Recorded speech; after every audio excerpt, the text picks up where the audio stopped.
Hello, AfterBuzzers. You are watching AfterBuzz TV's After Show for Jane the Virgin Season 2, Chapter 38. Stay tuned. Coochie coochie. You're tuning into the destination for TV superfan discussion, AfterBuzz TV.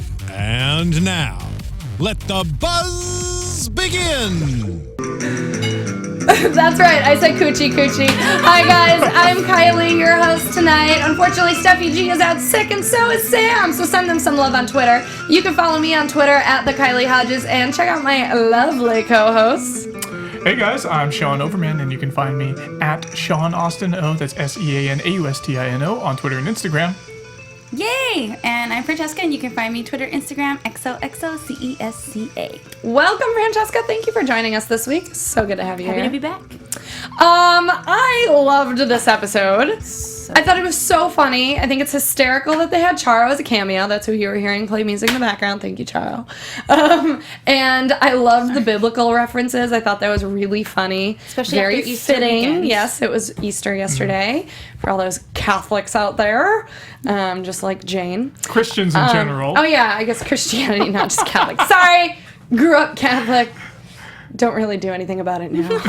I just make a ham on Easter Sunday and then call my mom and say, Mom, I made an Easter ham. All right, let's recap. Let's recap this episode. So much happened, you guys, but I felt like even though the ending was really shocking, I just feel good and smiley about it.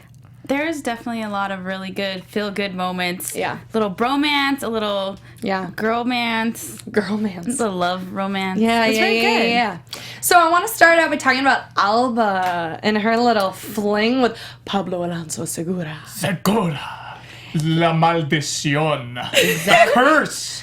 She admitted it herself. Alba's horny. My God. Can you imagine your grandma telling you that she was horny? That scene where Alba was like, look, I was just horny. And then Jane being like, now you understand what my life is like. That made me so uncomfortable. That whole interaction. They're really comfortable with each other. Yeah. They're really close. And you know what's funny is that they don't talk about sex with each other as often as you would think.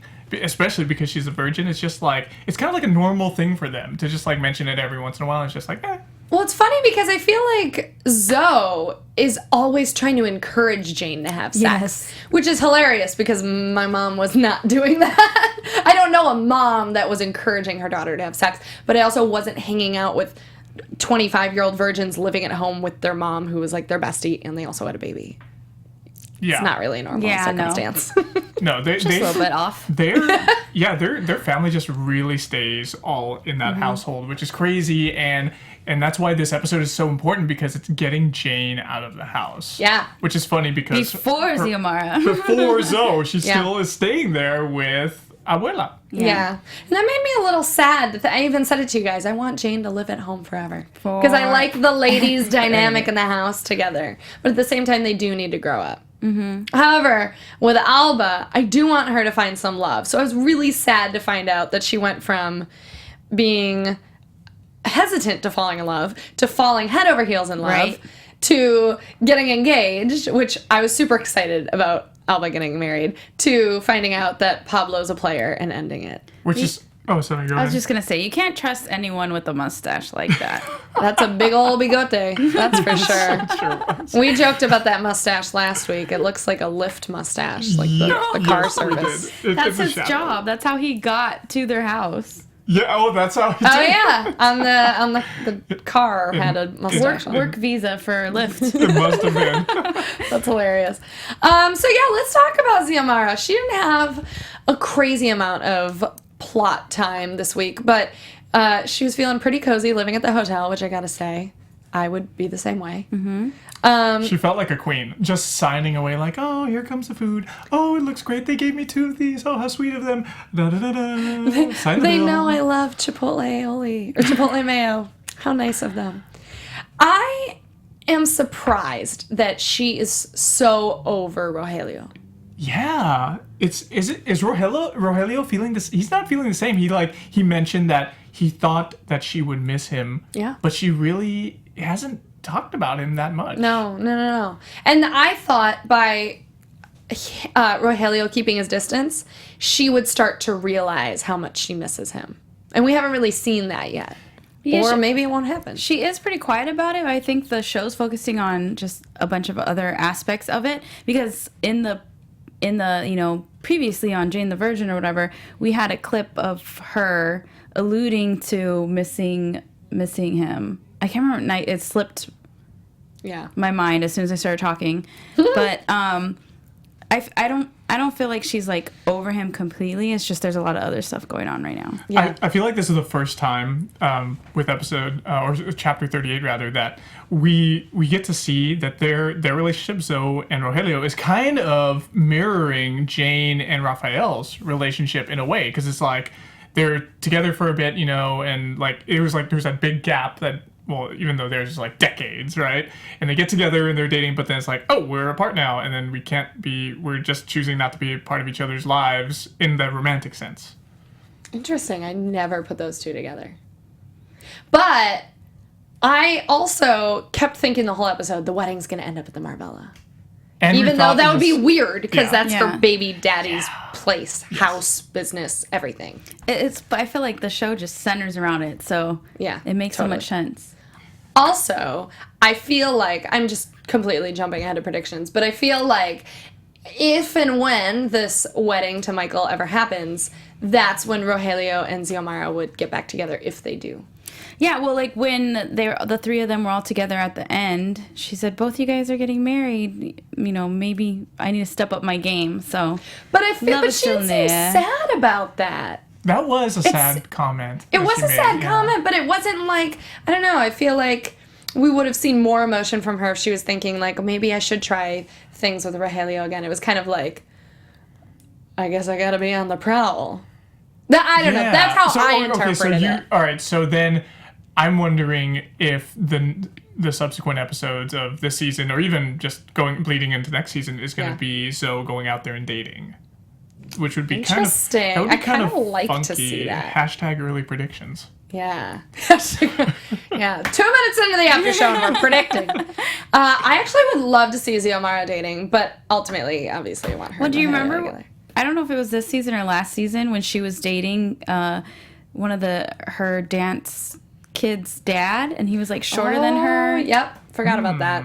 But like she still had this love for.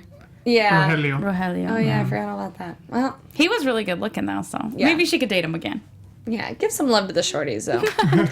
Rogelio. Let's talk Rogelio.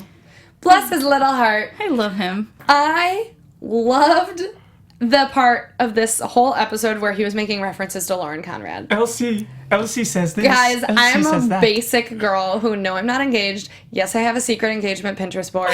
And yes, half of it is Lauren Conrad's blog. Wow. She's great. No, she is. She knows rustic chic weddings. Rogelio was totally spot on with that. Rogelio does his research. He totally does. And he even had a binder. I would let Rogelio plan my wedding. I would too, I think. If I and I'd let him pay for it. Yeah, exactly.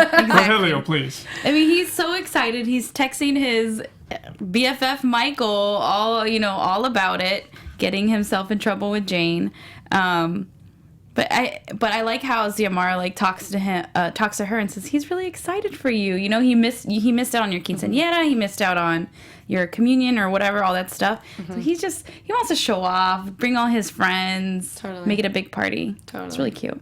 Yeah, he missed out on a lot of her life, like 2 decades of her life. So getting this opportunity to just make like a big deal out of his lovely daughter, it's just like, yes, Rogelio, please do it, please. And Jane, let him. And now she realized it by the end of the episode, like, yes, that totally makes sense, Mom. I'm going to stop being stubborn. And yes, my dad can take care of whatever he wants to.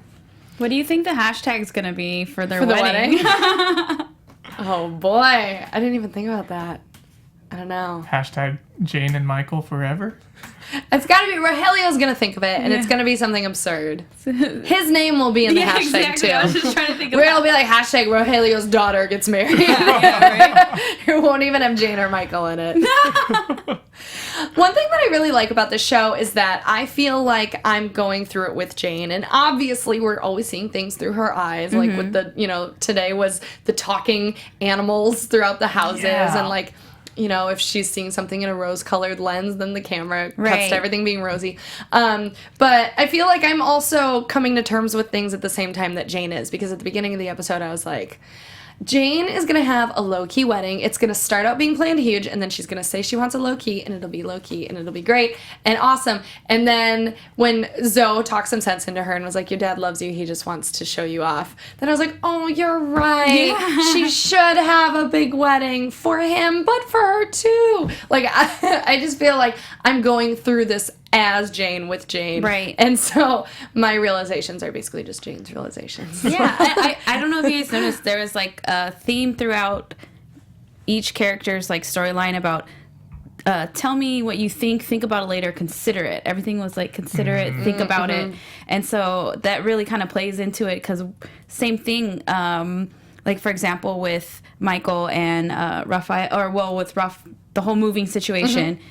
At first we're like, there's no way that she's going to move out. And then we see the thought process, and we see everyone making sacrifices and helping each other out.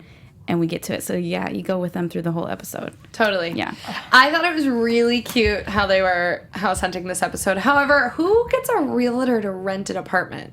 I guess some people do. That's a thing? Yeah, I really thought that they were gonna Buy. Yeah, Yeah. It's so funky. It's I kinda like wanna buy a broker house in Miami New now. York. I guess. Yeah. LA, we got it good. We don't need realtors to get an apartment. We You just gotta walk pay. in, sign the paper, hand over the money, and you got it. Pay $1 billion. Yeah. LA's real estate market is worse than Miami's. I will say, as a, I have produced many an HGTV shows back in my day, and I got a little too excited when, like, the fireplace was like, I'm riddled with asbestos, and I was like, not asbestos! That abatement will cost you at least $5,000. I just know a little bit too much about the numbers for fixing up houses. So I understand why Jane wants a turnkey home as opposed to a fixer-upper. Yeah, exactly. But I also thought it was really cute how this show always manages to take little things and make it like an extra, kick it up a notch with the quirkiness. And so with this episode, it was obviously the Bible narration, but also the animals. We have the bird wallpaper. The snarky talking, wallpaper bird. and the depressing fireplace ornament, I guess. Yeah. Yeah. He was on his way out. And then the end, what ended up being the perfect house had what was it, a cat on the door knocker? Lion or I'm something. Or a lion. perfect. Yeah. I'm perfect. And I thought it was really cute, and it made me really happy that they found the perfect house. And the fact that Petra is the owner of this home made me all sorts of nervous, because while Petra is wonderful and kind to, Yeah. wonderful might be an exaggeration, but to Jane right now, cordial, I would say, it makes me nervous that they would have any ties to her financially. I mean, she could, as the owner of the home, evict them if she wanted to. Could. Yeah. If worst comes to worst. I didn't even think about that. I was just so caught up on her doing something so genuinely nice. Yeah. I mean, because they thought this might be someone, but they thought it was Raphael. Mm-hmm. But Petra, I I know. Who would have thought? Yeah, I wouldn't have thunk it. But I know. I thought it would have been Raphael. But it's so weird because it's like she's giving them this. It seems like it's a going away present from her going away in a way, because she's gonna leave. She's packing up her stuff and she's like booking it out of there. I know. What's gonna happen? I'm sure she's gonna be back, at some point. But what's gonna happen while she's out there on the road? It's like, does she even care about collecting rent? Like, how is this going to work for her? Does she have enough money, like, stored away? I really don't understand how the logistics of all this. Okay, so let's dissect this, because the narrator at the very end was like, and so begins the Exodus. Yes. So here's a couple things that I feel like could fall under an Exodus. Right now, it seems like everybody's life is pretty great.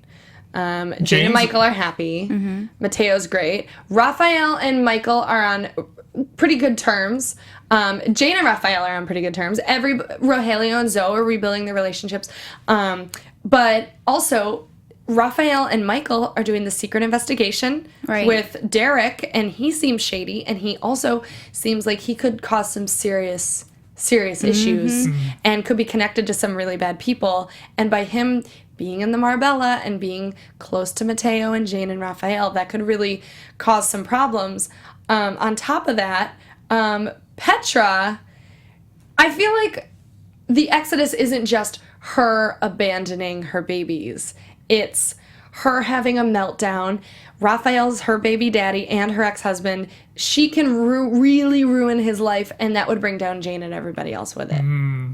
If he loses financial stability, then that would really affect everybody. Then how would he help with a bunch of stuff, including her money is probably tied to him, right? And the Marbella, and she owns his house. And we saw season 1 how that was the thing. She was taking the company from him. He was worried about losing all of his assets, so they're definitely tied to each other. Right. And I feel like when Petra's not stable, Raphael's life is not stable, and then that affects Jane, and it's just a domino effect. When you said exodus, like at first I was only thinking about Petra leaving. It's like that's her exodus, but also it's Jane leaving her house that she grew up in. She's exodusing out of that, and she's going into her new place, you know, like the new promised land, right, with her kid and Michael.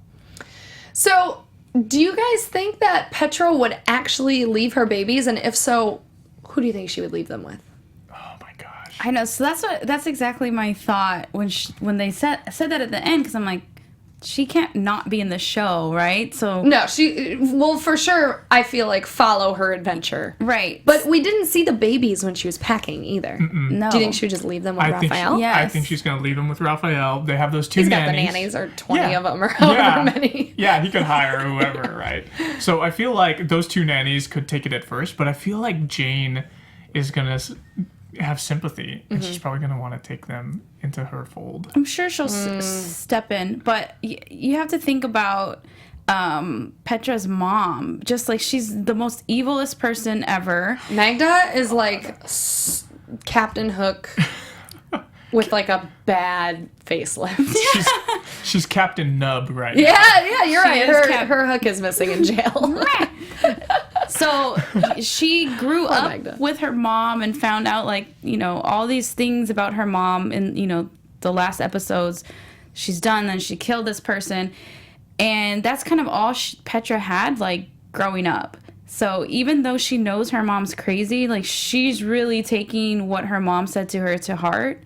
And I don't even think she's thinking about the kids at all, because she's already in this state of postpartum.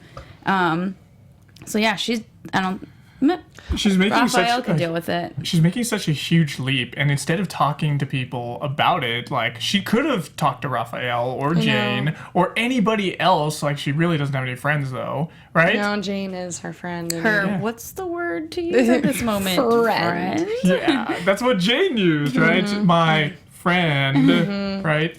Asterisk. But I just feel like if she had told anybody, of course they would have stopped her. It's just terrible that she can't turn to anybody, and she picked the worst person to actually take advice from. Really. I know. Well, it's really unfortunate because she went out of the way to call the doctor, and I was like, yay, she's helping herself. Yeah. But then the doctor told her, or the nurse, somebody told her to talk to her family, and they don't know, oh, Magda, the most horrible person in the world, is her mother. Maybe don't ever talk to Magda ever again. Yeah. Just go to the doctor. I mean, she's told the doctor, we're not that close. I, as the doctor, would be like, okay, obviously there's issues there. Yeah. Why am I going to go force my client who's depressed to go talk to someone? There's maybe it wasn't. Perhaps it wasn't actually the doctor, like the MFT or whoever it is, like maybe, or the therapist. Maybe it was like a screening service that they have in the office, and perhaps yes, and they did not do a very good job of screening. In fact, they made this person go deeper into their postpartum depression. No. Oh. Poor Petra. Yeah. I actually feel bad for Petra. You know, I feel like because she's had so many ups and downs in this show, it's easier to like her just because she makes mistakes, even though her mistakes are really awful sometimes.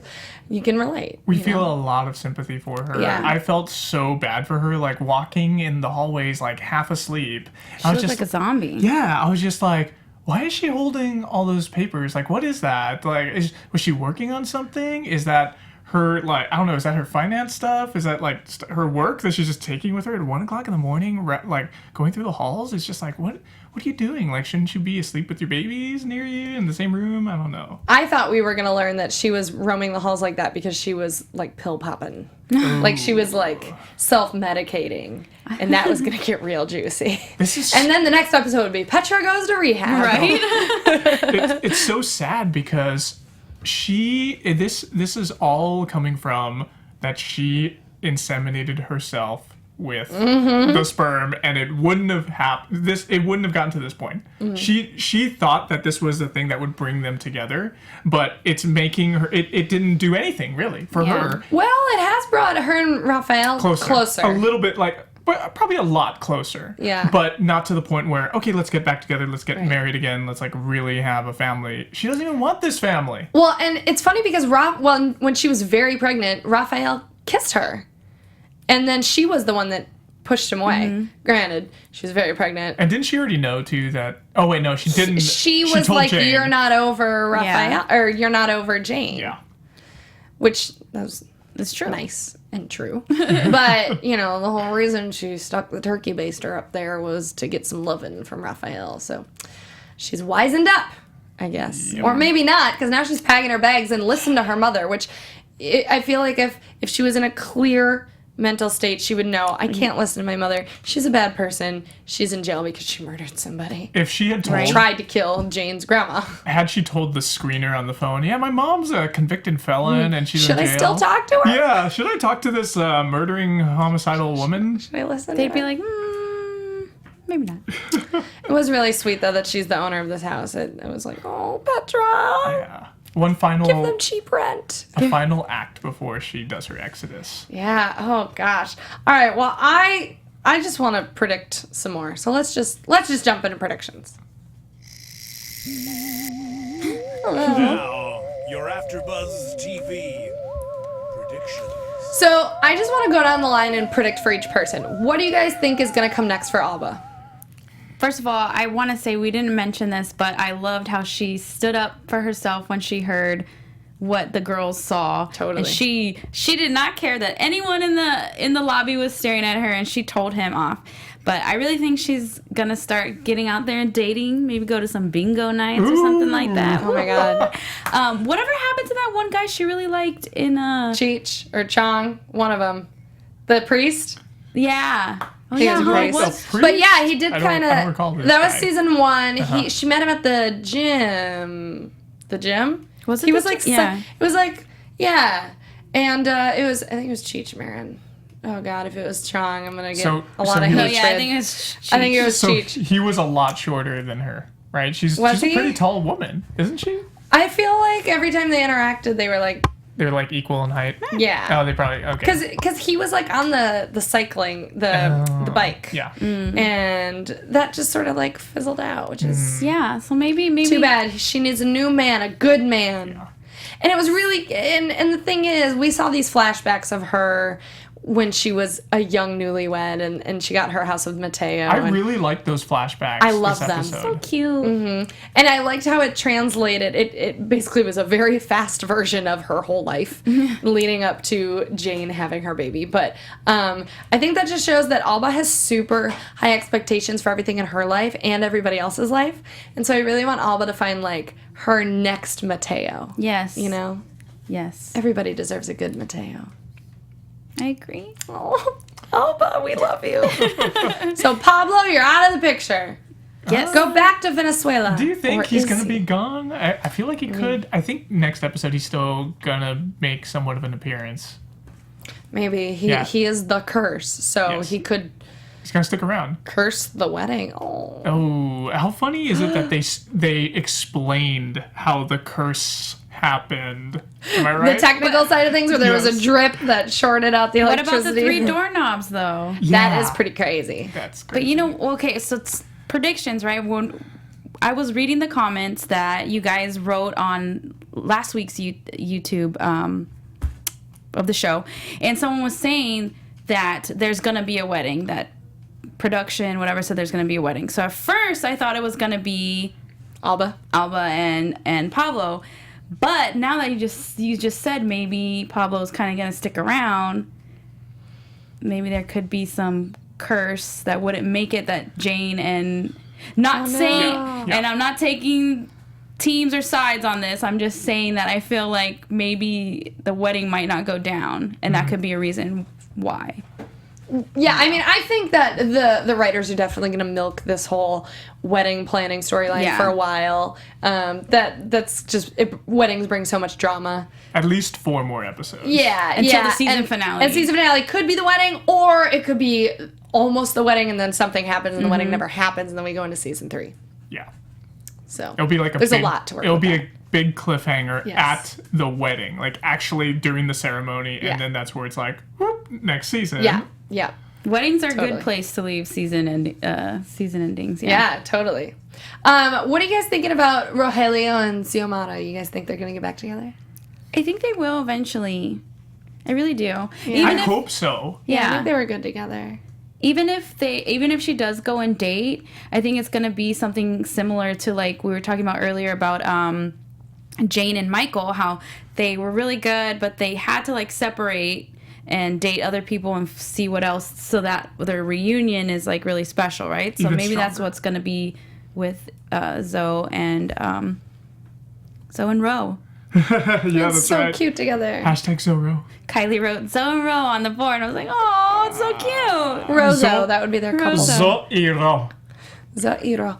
I would like to see Rogelio show up to the wedding with like 8 supermodels on his arm as dates. You know, That'd be just to like, drama. just to stir the pot a little bit, and then Xiomara will be jealous, and then they'll just end up falling in love on the dance floor. You know what? I feel like he is going to show up, not with 8 supermodels, but he'll be with Charo and Oprah. Not Charo. I mean, she's going to be there, but I feel like he's going to be with that one girl, Adriana, his co-star. Oh, that's right. She loves him. She wants to do it with him. IFing him during that whole scene. And the only reason I feel like he didn't react too well and he was very awkward was because Jane was there too. Right. So I feel like if he actually was alone with her, like they would have some chemistry going on, even though he wants to keep it professional in a way. Because he still likes Xiomara so much. He still is in love with her. He just doesn't know how to handle it. I mean, she wanted to read lines and have sex with him. Both. Both. What a dream. For a telenovela star, it's perfect. It's perfecto. Let's predict Michael and Jane. Do you think that they're going to move into this house next episode? I think so. And do you think Yes. that'll be like more? Well, but so like the teaser was all about like bachelor and bachelorette parties, and I feel like this house seemed so perfect. If they move in, like something has to go wrong, Right. you know? Well, I guess it don't- depends on whatever happens with Petra, maybe. Yeah. Yeah, she Yeah. is the homeowner. I feel like they're going to start moving in. They'll get some of their stuff in there, and they'll maybe have some functional things going on. Like they'll have the bed, maybe a few items, but it's going to be sparse, and they won't be fully moved in until 2 episodes from now. I can also see Jane moving out, being really excited, and then realizing this is her first time not living at home and really missing her family, even though she's like 2 miles away. I'm 2,000 miles away. It's fine. She'll Just pick up the phone, Skype. It's Yeah. great. Right? She'll get used to it. I bet you we're gonna see more of Zoe and Abuela going to Jane's house because there's no way they could be like leave her alone for that long. You know? Well, technically, they don't have a house right now because of the thing, so maybe they're all going to move into Jane's new house. Oh, I actually love that idea. I don't know. And then Jane getting really annoyed and like wanting them to leave. Yeah, I don't know if Michael will be too cool with that though. Like, sure, he's a great guy. He's very giving. He's very understanding. But I could see some tension erupting. Him being like, I need my space. Yes, exactly. And it's And like, Jane's like, why? yeah, he's not gonna. Yeah, maybe at first, but then she'll understand. It'll be one of those things. It'll be one of those like lessons in the episode, like at the beginning, and then like as you go towards the end, it'll be like, okay, the realization, and then that's what they gotta do. They gotta put boundaries. Like, hey, mom, I'm sorry, abuela. Like, you can only come in. Like, you can only come to our house like ever so many like days out of the week or whatever. I failed to mention this earlier, but when Rogelio had the house recreated at his studio, I like got teary-eyed. I thought that was like the sweetest sweet. thing ever. Yeah. Well, and also Jane was crying, and so it's like chain reaction crying. The But idea is so sweet. so sweet. That is her dream, to get married at home, and so he's making that happen, and I love that. What was funny to me during that scene was like, is this the actual set they used? Yes. So they're just pulling back. Right? How meta would that be? That would so be funny. so funny. That'd be so funny. All right, well, guys, I feel all predicted out. Is there anything else you'd like to predict? You'd like to mention? No, that's I feel it. good. I feel great. I'm really excited for next week's episode. We're gonna see Bachelor and Bachelorette parties. Oh, I'm sorry. 2 weeks from now. Yeah, 2 weeks. Oh my! CW making us Yeah, wait. they're All making right, us well, wait. please catch us 2 weeks from now. Francesca, tell everybody where they can keep up with you in the meantime. You can keep up with me on Twitter, Instagram, XOXOCESCA. And you guys can find me at Sean Austino, SeanAustino on Twitter and Instagram, and Mob Crush. That's my growing channel right there. And this is actually my last episode for Jane the Virgin. I have a new job. I'm moving to San Francisco, guys. So thank you so much for having me on the panel here at Jane the Virgin's We loved AfterBuzz having TV you show. here. Yes, I'm gonna miss you, Kylie, Francesca. Stay up to date on Twitter and keep watching the show, and we'll just tweet at you all the time. I sure will. And you guys can follow me on Twitter at the Kylie Hodges. Thank you guys so much for watching. See you in 2 weeks. Bye, guys. Bye. Bye. From executive producers Maria Menounos, Kevin Undergaro, Phil Svitek, and the entire AfterBuzz TV staff, we would like to thank you for listening to the AfterBuzz TV network. To watch or listen to other after shows and post comments or questions, be sure to visit AfterBuzzTV.com. I'm Sir Richard Wentworth, and this has been a presentation of AfterBuzz TV. See you later. The views expressed herein are those of the hosts only and do not necessarily reflect the views of AfterBuzz TV or its owners or principals.